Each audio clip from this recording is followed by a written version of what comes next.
Hello everyone, welcome back to my channel. Ayan guys, isa na naman pong napakakilig na tagpo ang ating nasaksihan sa upload ni Kalinga Prab. Ang episode ni Biancy at saka ni Ido, kundi Edsy. Ayan, binaha ang bahay ni Biancy, binaha ng mga blessings. Ayan, ang daming mga biyaya na dumating.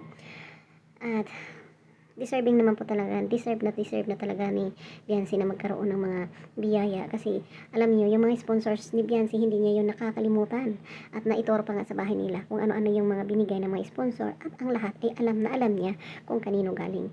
Kaya naman sobrang bait and